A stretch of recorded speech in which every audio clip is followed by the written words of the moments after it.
viewers, I'm here to show you about my stock account and the market updates.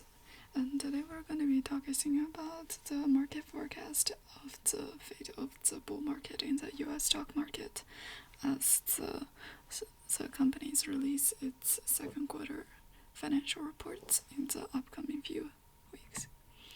Analysts expect Q2 profits for S&P 500 to fall 7.2% year-on-year, the biggest drop since the second quarter of 2020. This week, the US stocks are facing a new round of tests. The Q2 earnings season has kicked off, and corporate earnings are difficult to say optimistic.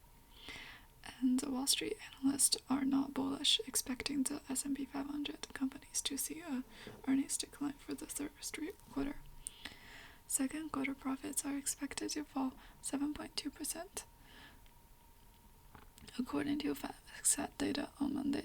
In the first half of the year, the U.S. stocks ignored worsening earnings expectations, with the S&P 500 up 15% and the Nasdaq Composite up 31%, making their best start in 40 years.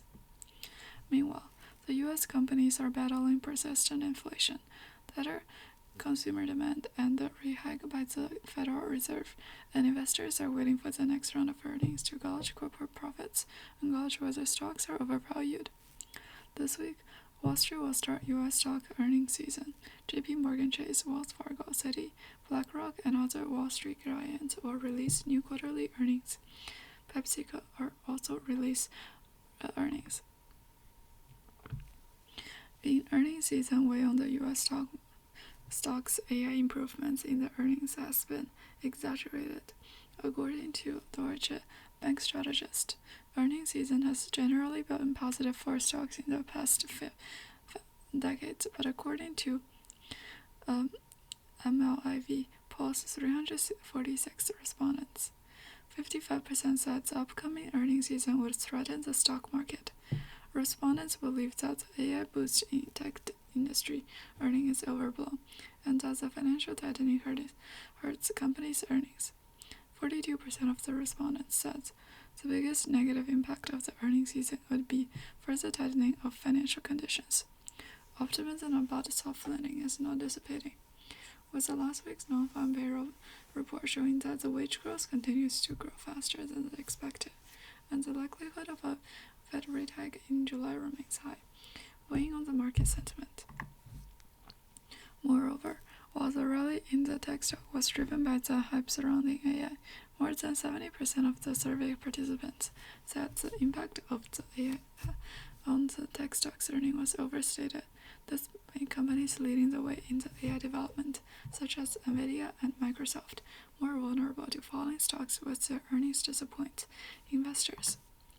However, analysts are relatively optimistic about earnings for the rest of 2023. According to FactSet, analysts expect the S&P 500 companies to increase profits by about 0.3% in the third quarter and about 8% in the fourth quarter. A central question for investors is how long companies can sustain profits by trying to pass on high costs to customers who have endured quarter after quarter of price increases. Analysts forecast a 0.3% year-on-year decline in second quarter revenue for S&P 500 companies, which will be the first decline since the third quarter of 2020. Overall, the earnings picture for the second quarter looks bleaker compared to the surprising first quarter earnings. J.P. Morgan strategist said margins will come under pressure, and companies will lose the ability to continue raising prices when inflation cools down and growth slows. If profit continues to fall, it'll make stock valuations appear more expensive than the company's profits, and the companies in the S&P 500 are trading about 19 times earnings over the next 12 months, up from 17 times at the beginning of the year, and also above the 5-year average of 18.6. Moreover, while the rally in the tech stocks was driven by the hype surrounding AI, more than 70% of survey participants said the impact of AI on tech stocks was overstated.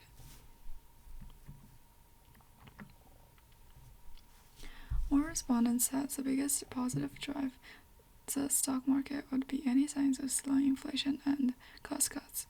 However, the outlook looks bleaker this time compared to the surprisingly strong earnings in the first quarter.